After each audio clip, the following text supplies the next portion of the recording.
একটা জিনিস কি শুনতে ভালো লাগে যে আর্মি সম্বন্ধে আমরা বড় বড় কথা বলি, আর্মিকে আমরা মানে মৌখিকভাবে প্রচণ্ড পরিমাণে সম্মান করি, কিন্তু বাস্তবে কি তাই হয়? নিজের যতটা না লজ্জা লেগেছে তার থেকে বেশি লজ্জা লেগেছে আমাকে যারা সিলেক্ট করেছে ইন্ডিয়ান আর্মির ড্রেস পরবার জন্য, আমাকে যারা নিযুক্ত করেছে বা আমাকে যারা আর্মিতে চয়েস করেছে, তার মানে তারাও ভুল করেছে যে আমার কোনো কিছু কম আছে যার যেটা কিনা নির্বাচন কমিশনের নজরে পড়েছে, অথচ এই ডিফেন্স সার্ভিসের সময়ও পড়েনি, রেলের সার্ভিসের সময়ও পড়েনি। এটা তো মনে হচ্ছিল, কিন্তু এটা আর কাকে বলবো? লাইনে দাঁড়িয়ে নিজের জন্য যতটা বেশি না খারাপ লেগেছে, তার থেকে বেশি খারাপ লেগেছে হচ্ছে গিয়ে ওই সমস্ত লোকেদের জন্য যাদের বয়স আমার থেকেও বেশি, চলবার মতো ক্ষমতা নেই, অসুস্থ, তাদেরকে ধরে নিয়ে যেতে হচ্ছে, তারাও দীর্ঘক্ষণ ওই সেই লাইনে দাঁড়িয়ে হিয়ারিংয়ের জন্য আছে।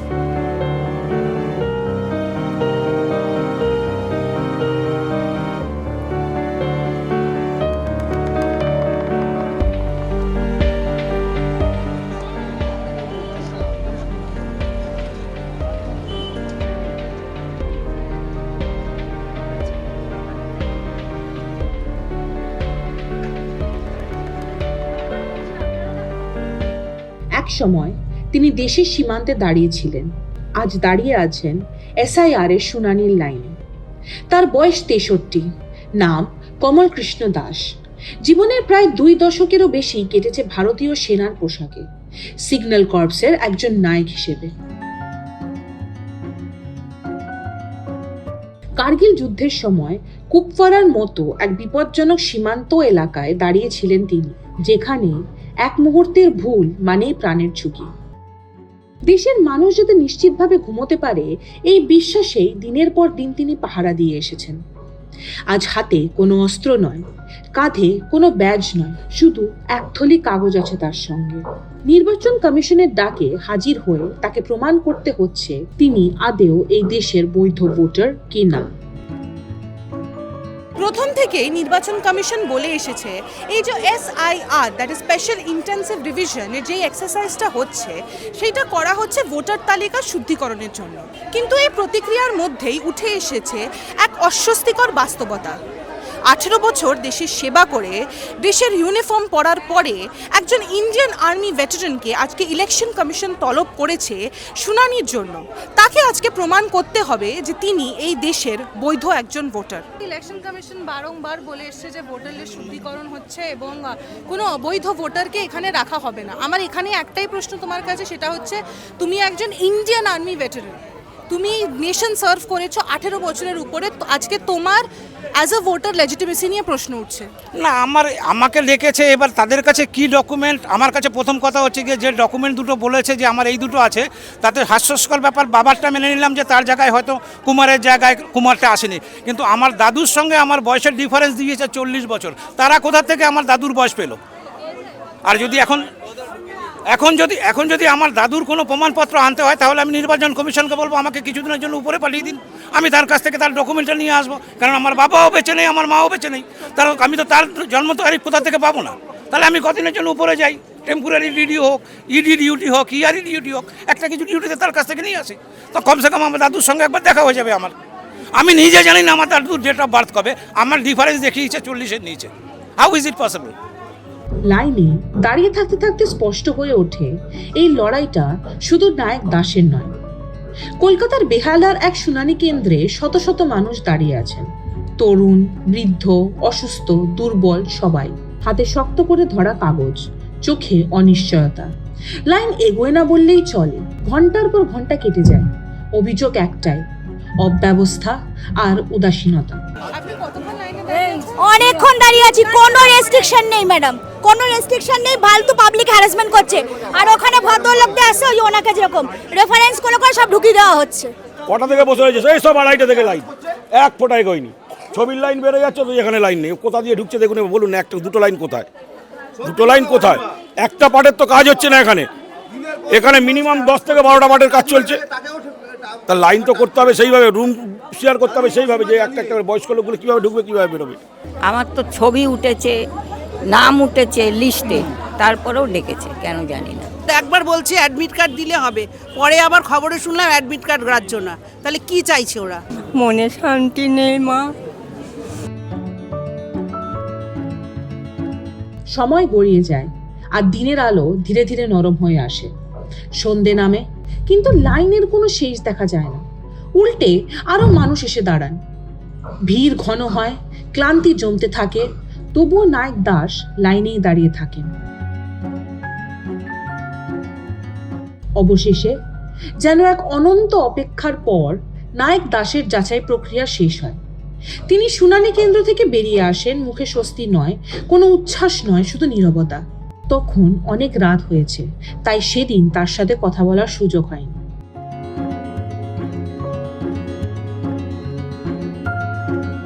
পরদিন সকালে আমরা তার বাড়ি যাই। তিনি তার লাইনে দাঁড়িয়ে থাকার অভিজ্ঞতা বলেন, কিন্তু বলতে গিয়ে তিনি নিজের ক্লান্তির কথা বলেননি।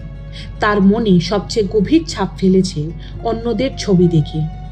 বয়সে নুয়ে পড়া নারী পুরুষ কেউই ঠিকভাবে দাঁড়াতে পারছিলেন না, তবুও ঘন্টার পর ঘন্টা অপেক্ষা করতে বাধ্য হয়েছেন। বয়স, অসুস্থতা কিংবা মানবিক মর্যাদা কোনোটাই যেন বিবেচনায় নেওয়া হয়নি।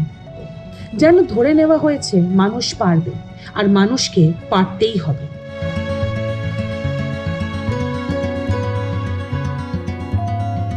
ঘরে ঢুকেন তিনি ও তার স্ত্রী। আলমারি খুলে ধীরে ধীরে বের করেন ব্যাজ, মেডেল, নথি। এক এক করে সাজান। প্রতিটা পদকের সঙ্গে জড়িয়ে আছে একটা স্মৃতি, একটা পোস্টিং, একটা ত্যাগ।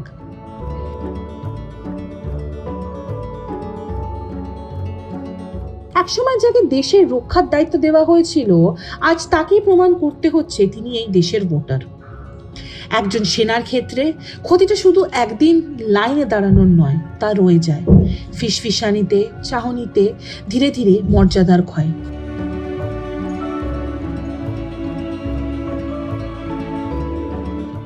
নায়ক দাস, আপনি ইন্ডিয়ান আর্মিতে সার্ভ করেছেন প্রায় 18 বছরেরও ঊর্ধ্বে। তা সত্ত্বেও আপনাকে কালকে এসআইআর এর লাইনে দাঁড়িয়ে হিয়ারিংয়ে সামনের সাড়া দিতে হয়েছে। প্রায় 5.5 ঘন্টারও উপরে আপনি লাইনে দাঁড়িয়েছিলেন।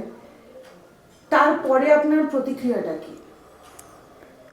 লাইনে দাঁড়িয়ে প্রতিক্রিয়াটা নিজের জন্য যতটা বেশি না খারাপ লেগেছে, তার থেকে বেশি খারাপ লেগেছে হচ্ছে গিয়ে ওই সমস্ত লোকেদের জন্য যাদের বয়স আমার থেকেও বেশি, চলবার মতো ক্ষমতা নেই, অসুস্থ, তাদেরকে ধরে নিয়ে যেতে হচ্ছে, তারাও দীর্ঘক্ষণ ওই সেই লাইনে দাঁড়িয়ে হিয়ারিংয়ের জন্য আছে। আমার ওটাই সব থেকে বেশি খারাপ লেগেছে। আমি ঠিক আছে দাঁড়িয়ে আছি, আমি সামর্থ্য আছি, দাঁড়িয়ে থাকতে পারছি, কিন্তু যারা 70-এর ঊর্ধ্বে বা অসুস্থ, কাউর হয়তো বুক ধরফর করছে, তাদেরকে দেখে আমার খুব কষ্ট লেগেছে। আমার যদি মনে হয় যে তাদের জন্য যদি কোনো আলাদা ব্যবস্থা করে তাদের যদি তাড়াতাড়ি করিয়ে দেয়, তাহলে কোনো অসুবিধা হওয়ার কথা না। তো স্যার, আপনি তো ইন্ডিয়ান আর্মিতে ছিলেন, which is central government job. সেখানে আপনার চাকরিতে নিশ্চয়ই আপনার ডকুমেন্টস বারংবার ভেরিফাই হয়েছে আপনাকে সেই পোস্টটা দেওয়ার জন্য। তা সত্ত্বেও আপনাকে কালকে ডাকা হয়েছে লজিক্যাল ডিসক্রিপেন্সির একটা সামানে সাড়া দেওয়ার জন্য। এইটাকে আপনি কিভাবে দেখেন? এটা আমার কাছে সত্যিই অবাকে হওয়ার ব্যাপার। আমাকে যে দুটো রিজন দিয়েছে, সে দুটো রিজন দিয়েছিল আমাকে। একটা হচ্ছে কি যে আমার বাবার নামে কুমার নামটা, যে ভোটার লিস্ট যেটা রয়েছে 2002-এ, কুমারটা নেই। আমার বাবার নাম প্রফুল্ল কুমার দাস। আমার যতগুলো ডকুমেন্ট যা আছে, আমার চাকরি পাওয়ার ক্ষেত্র থেকে নিয়ে, আমি ডিফেন্স থেকে বেরিয়ে এসে আমি রেলেও চাকরি করেছি। তো এই 2 জায়গাতেই আমার বাবার ডকুমেন্ট গেছে, সব জায়গাতেই প্রফুল্ল কুমার দাস। বাবার যে ডেথ সার্টিফিকেট, তাতেও প্রফুল্ল কুমার দাস। তাদের রেকর্ডে কি করে প্রফুল্ল কুমার দাসটা প্রফুল্ল দাস হয়ে গেছে, এটা তো আমার জানবার কথা নয়, কারণ 2002-এ আমি তখন এখানে ছিলাম না, আমি তখন ছিলাম কারগিলে। তো আমার তখন দেখাও সম্ভব হয়নি যে কী নাম তুলেছে। তো সেখানে আমাকে প্রথমটা দিয়েছে এটা, তো কুমার নেই বলে আমাকে একটা। আর দ্বিতীয় পয়েন্ট আমাকে যেটা দিয়েছে, 2 নম্বর পয়েন্টটা দিয়েছে, সেটা দিয়েছে আমার গ্র্যান্ডফাদারের সঙ্গে আমার এজ ডিফারেন্স হচ্ছে গিয়ে 40 বছরের কম, যেটা আমার কাছে হাস্যস্কর। কেননা আমার গ্র্যান্ডফাদারের ডেট অফ বার্থ আমি নিজে জানি না, বা আমাদের কাছে এমন কোনো ডকুমেন্ট নেই যেখানে হচ্ছে কি আমার গ্র্যান্ডফাদারের বয়সটা আমরা প্রমাণ করতে পারবো। তো সেখানে দাঁড়িয়ে আমার এটা সব থেকে বেশি হাস্যস্কর লেগেছে যে গ্র্যান্ডফাদারকে আমি কী করে প্রমাণ করব, যে তার বয়স কত, তার ডেট অফ বার্থ কী, তার তো আমার কাছে কোনো ডকুমেন্ট নেই। যে বা তখনকার দিনে তো তার কোনো ভোটার কার্ডও ছিল না বা আধার কার্ডও ছিল না যে তারও কোনো কপি করা হবে। খালি তার নামে যে জায়গা কেনা আছে, আমার কাছে সেই জায়গার মধ্যে তো কারোর কোনো বয়সের কিছু আমি খুঁজে পেলাম না যে এই বয়সে সে জায়গা কিনেছে বা তার বয়স এত হতে পারে। তো এটা আমার কাছে একটা চিন্তার ব্যাপার ছিল, কিন্তু কালকে হিয়ারিংয়ে গিয়ে আমি দেখলাম যে তারা ওই ব্যাপারটা নিয়ে কোনো আমার সঙ্গে উচ্চবাচ্য করলো না বা তার সম্বন্ধে কোনো কিছু জিজ্ঞাসাও করলো না। খালি আমার নিজের কি ডকুমেন্ট আছে, আমার নিজের ডকুমেন্টটাই তারা নিল। আমার নিজের ডকুমেন্ট বলতে তারা নিল আমার পাসপোর্ট, আমার পিপিও, তার আগে যারা নিয়েছিল আমার আধার কার্ড আর প্যান কার্ড, কিন্তু কালকের ডকুমেন্টের সঙ্গে অ্যাটাচ করালো তারা এই দুটো জিনিস। আমার এই দুটোর উপরেই দেখলাম হয়ে গেল। স্যার, আপনি একজন আমরা তো কখনোই সার্ভিসম্যানকে এক্স বা ফর্মার বলতে পারি না, আপনি একজন ভেটারেন, ইন্ডিয়ান আর্মি ভেটারেন ছিলেন। সেই জায়গা থেকে দাঁড়িয়ে আপনার কি কোথাও অপমানিত লেগেছে যে এরকম ভাবে আপনাকে লাইনে দাঁড়িয়ে আবার আপনাকেই প্রমাণ করতে হচ্ছে যে দেশটাকে আপনি যান প্রাণ দিয়ে প্রায় 18 বছরের উপরে সার্ভ করেছে, সেই দেশের মাটিতে দাঁড়িয়েই আপনাকে প্রমাণ দিতে হচ্ছে আপনি সেই দেশের ভোটার কিনা? স্বাভাবিক, এটা তো একটা চিন্তার মধ্যে আমার কাছে নিজের যতটা না লজ্জা লেগেছে তার থেকে বেশি লজ্জা লেগেছে আমাকে যারা সিলেক্ট করেছে ইন্ডিয়ান আর্মির ড্রেস পরবার জন্য, আমাকে যারা নিযুক্ত করেছে বা আমাকে যারা আর্মিতে চয়েস করেছে, তার মানে তারাও ভুল করেছে। যে আমার কোনো কিছু বোধহয় কম দাঁড়িয়ে ওটাই মনে হচ্ছিলো যে আমার বোধহয় কোনো কিছু কম আছে, যেটা কিনা নির্বাচন কমিশনের নজরে পড়েছে, অথচ এই ডিফেন্স সার্ভিসের সময়ও পড়েনি, রেলের সার্ভিসের সময়ও পড়েনি। এটা তো মনে হচ্ছিল, কিন্তু এটা আর কাকে বলবো? স্যার, আমরা বারংবার দেখেছি যে দেশের প্রধানমন্ত্রী থেকে আরম্ভ করে রুলিং ডিসপেন্সেশনের যে কজন আছে তারা কথায় কথায় আর্মিদেরকে বা যারা আর্ম ফোর্সেসে আছে তাদেরকে বাহবা দেয়, তাদেরকে শাবাশি দেয়, বলে তাদের জন্যই আমরা আজকে সুরক্ষিত আছি, আমরা রাতে শান্তিতে ঘুমোতে পারি কারণ তারা বর্ডারে থাকে। এবার তাদেরকেই আমরা কাঠগড়ায় এনে দাঁড় করিয়ে দিচ্ছি। স্যার, এখন এরকম দিন পড়লো যে তারাই কাঠগড়ায় এসে দাঁড়িয়ে প্রমাণ দিচ্ছে যে তারা এই দেশের বৈধ ভোটার কিনা। একটা জিনিস কি শুনতে ভালো লাগে যে আর্মি সম্বন্ধে আমরা বড় বড় কথা বলি, আর্মিকে আমরা মানে মৌখিকভাবে প্রচণ্ড পরিমাণে সম্মান করি, কিন্তু বাস্তবে কি তাই হয়? আমি কোনো জায়গায় গিয়ে যদি কোনো জায়গায় সরকারি কাজের ক্ষেত্রেও যদি কোনো জায়গায় গিয়ে বলি আমি এক্স সার্ভিসম্যান, তো আমাদের একটা কথাই শুনতে হয়, এক্স সার্ভিসম্যান তো কী হয়েছে, আপনি কাজ করেছেন, পয়সা নিয়েছেন, এখন তো আর আপনাকে এক্স সার্ভিসম্যানের সুবিধা দেওয়া যাবে না। এক্স সার্ভিসম্যানদের এটা একটা বড় জিনিস, যার কারণে আমরা যতক্ষণ না কেউ জিজ্ঞাসা করে কি আমি কোথা থেকে এসেছি, আমরা বলতেও চাই না কি যে আমরা এক্স সার্ভিসম্যান। এক্সট্রা ফ্যাসিলিটি আমাদের দরকার নেই, কিন্তু কেউ জানবার পরেও এক্স সার্ভিসম্যানদের আমি তো দেখি না কোনো ভ্যালু বা কোনো কিছু আছে কোনো ক্ষেত্রেই। স্যার, এই যে 2002 লিস্টে আপনার নাম ছিল না, সেটা কেন ছিল না এটা আপনি যদি একটু বলেন। আমি 2002-এ তখন কার্গিল পূর্বোত্তর পর্যায়টা চলছে, কার্গিলটা জাস্ট শেষ হয়েছে, তারপর তখন আমি পোস্টিং হচ্ছে গিয়ে কুপওয়ারাতে। তো একটা লড়াই শেষ হওয়ার পরে বর্ডার এরিয়াটাতে প্রচণ্ড পরিমাণে ব্যস্ততা চলে আসে, কেননা সেটাকে নিজেদের মতো করে গড়ে তুলবার জন্য আরও পরিকাঠামো নতুন করে সাজাতে হয়। আমি ওই সময়তে পোস্টিং ছিলাম, কার্গিলের যে মেন বেসটা সেটা হচ্ছে গিয়ে কুপওয়ারাতে আমি তখন পোস্টিং ছিলাম। তো আমার পক্ষে তো ওই সময়টাতে যখন এখানে ভোটার লিস্ট হয়েছে, আমি জানতামই না যে এই সময় ভোটার লিস্ট হচ্ছে, আর জানলেও আমার পক্ষে ওখান থেকে আমাকে কেউ এক্সপায়ার করতো না কি যে আমি এই ভোটার লিস্ট তুলবার জন্য এখানে যাই, কেননা যেখানে দেশের সুরক্ষার ব্যাপারটা রয়েছে সেখানে ভোটার লিস্টটা আমার কাছে তো গণ্য বলে মনে হয় না, বা কারোর কাছেই গণ্য বলে মনে হবে না। তো সেখানে আমাকে ওই ডিউটিটা আমাকে করতেই হবে। তো আমি ওই ডিউটি ছেড়ে তো আর আমি আর ভোটার লিস্টে নাম আনতে পারবো না, কিন্তু আমার পরিবারের তখনকার সবারই নাম আছে, আমারই খালি নামেই। আবার এর পরবর্তীকালে তারপরে যে 2006 থেকে যে ভোট হয়েছে সেখানে আমার নাম উঠেছে, সেখান থেকে নিয়ে 2024 পর্যন্ত আমি ভোট দিয়েছি, 2024-এর লোকসভা পর্যন্ত আমি ভোট দিয়েছি। কখনও আমাকে জিজ্ঞাসা করা হয়নি যে 2002-এ নাম ছিল কি না, কিছুই জিজ্ঞাসা করা হয়নি। এই বছর আমাদের 77th রিপাবলিক ডে। এই দেশের এই যে লাস্ট 77 ইয়ার্স ধরে দেশটা দাঁড়িয়ে আছে সেফগার্ডেড ফ্রম অল সাইডস, সেটা only and only due to আমাদের এই দেশের আর্মড ফোর্সেস। তারা যেভাবে বিচক্ষণভাবে 24/7 সার্ভেলেন্সে রাখছে, তার জন্যই আপনাদের মতো মানুষদের জন্যই হচ্ছে। আপনি যেটা বললেন 2002-তে আপনি মনে করেছিলেন দেশকে আগে রাখাটা বেশি ইম্পর্টেন্ট, কিন্তু এখন স্যার এই যে 77th রিপাবলিক ডে, এখানে তো আমরা অনেক রকম স্টোরি বলতে পারতাম, কিন্তু আমরা যে কি স্টোরি বলছি যে একটা এক্স সার্ভিসম্যানকে ইলেকশন কমিশনের থেকে সামন করা হয়েছে। এই সামন কথাটার সাথেই না একটা নেগেটিভ কনোটেশন চলে আসে। তাহলে কি সে অপরাধী যে সে 2002-তে দেশের বর্ডার ছেড়ে এসে নিজের কাজ না করে সে বর্ডারে ছিল? মনে তো এরকম হয়, কিন্তু আবার একটা জায়গায় দাঁড়িয়ে মনে হয় কি যে কি জানি হয়তো বা মানে দেশের স্বার্থে করতে হতে পারে। এবার দেশের স্বার্থটা হচ্ছে সব থেকে আগে। যে যদি আমার এই হিয়ারিংয়ে দেশের থেকে যদি অবৈধ লোক চলে যায়, যদি আমার পরবর্তী প্রজন্ম যদি তাতে কিছু লাভ বা তাদের যদি কোনো সুরা হয়, আমরা চাইবো যে ঠিক আছে করুক, কিন্তু তাদের অন্ততপক্ষে নির্বাচন কমিশনের এই জিনিসগুলো দেখা উচিত যে লোকগুলো এই ডিফেন্স সার্ভিস করে এসছে বা সেন্ট্রাল গভর্নমেন্ট বা স্টেট গভর্নমেন্টের চাকরি করেছে, তারা চাকরিতে পার্মানেন্ট হওয়ার আগে বা তাদের চাকরি কন্টিনিউশন হওয়ার আগে তাদের তো ভেরিফিকেশন হয়। তাহলে সেই ভেরিফিকেশনগুলো কি ভুল, বা সেই ভেরিফিকেশনের মধ্যে কি কোনো মানে তাদের প্রশ্ন চিহ্ন আছে? কেননা তখনও তো এটা তো আপনারা ডকুমেন্ট চেক করছেন, তখন তো পুলিশের তরফ থেকে বাড়ি এসে তার কোনো ক্রিমিনাল রেকর্ড আছে কিনা বা তার কোনো জেল খাটা আসামি কিনা সেগুলো সবই যাচাই হয় আমার মনে হয়। আর যাদের যদি কোনো লোকের এই জাতীয় জিনিস থাকে বা সে যদি কোনো অন্য দেশ থেকে দেশান্তর হয়ে আসে, তারা তো এই চাকরিগুলো পেতে পারে না। তো সেখানে এই গভর্নমেন্ট চাকরি করবার পরে তাদেরকে এই প্রশ্নের মুখোমুখি কেন পড়তে হচ্ছে?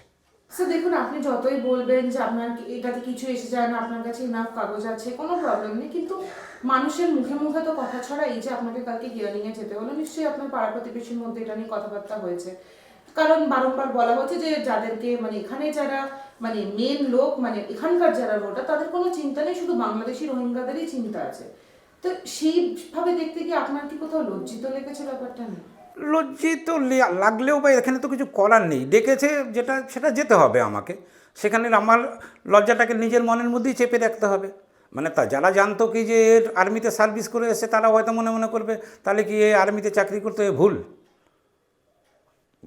না, তারা আমাকে জিজ্ঞাসা করবে না, তারা আমাকে হয়তো আমার সামনাসামনি বলবে, কিন্তু মনে মনে তারা এদের মধ্যেও এই প্রশ্নটা কিন্তু আসবে যে এই লোকটা আর্মিতে চাকরি করেছে, তাকেও ডেকেছে, তো ব্যাপারটা কী? তো যারা আমার প্রতিবেশী তারা অবশ্যই জানে কি যে এই লোকটা এত বছর বাইরে ছিল, এত বছর চাকরি করেছে, ওখান থেকে ফেরত এসছে, তারাও করবে না। কিন্তু জেনারেলভাবে যারা জানবে তারাও একটাই বলবে কি যে ও আর্মিতে চাকরি করতো না, অন্য কোনো কিছু তার চাকরি করতো যার জন্য রেখেছে। এটা তো বলতেই পারে। আর লোকের মুখে তো আটকাতে পারবো না, যে তাদের প্রশ্ন মনে জাগতেই পারে। হয়তো আমাকে সামনাসামনি না করবে, তারা তাদের বন্ধু মহলে প্রশ্ন করতেই পারে কি যে এই যে দিলীপ দাকে ডাকলো, মানে আমার ডাকনাম হচ্ছে দিলীপ, এই দিলীপকে যে ডাকলো, তাহলে কি দিলীপ আর্মিতে চাকরি করতো না, এখানেই বলে বেড়াতো কি যে চাকরি করি আর্মিতে? হতেই পারে। দেশে ৭৭তম প্রজাতন্ত্র দিবসে দাঁড়িয়ে নায়ক কমল কৃষ্ণ দাসের গল্পটা থেকে যায় একটা রিমাইন্ডার হয়ে। একজন সেনা যাকে ১৮ বছরেরও বেশি সময় দেশ সেবার পরেও প্রমাণ করতে হয় তিনি এই দেশের বৈধ ভোটার। নির্বাচন কমিশন একে বলে লজিক্যাল ডিসক্রিপেন্সি, কিন্তু প্রশ্ন থেকেই যায়, কোন যুক্তি একজন সৈনিকের অস্তিত্ব নিয়ে প্রশ্ন তোলে? কোন অমিল জীবনের সেবার চেয়েও বড় হয়ে ওঠে? কলকাতার বেহালা থেকে ভিডিও জার্নালিস্ট রনি সাঁতরার সঙ্গে আমি Titas, news the truth, NDT বাংলার জন্য।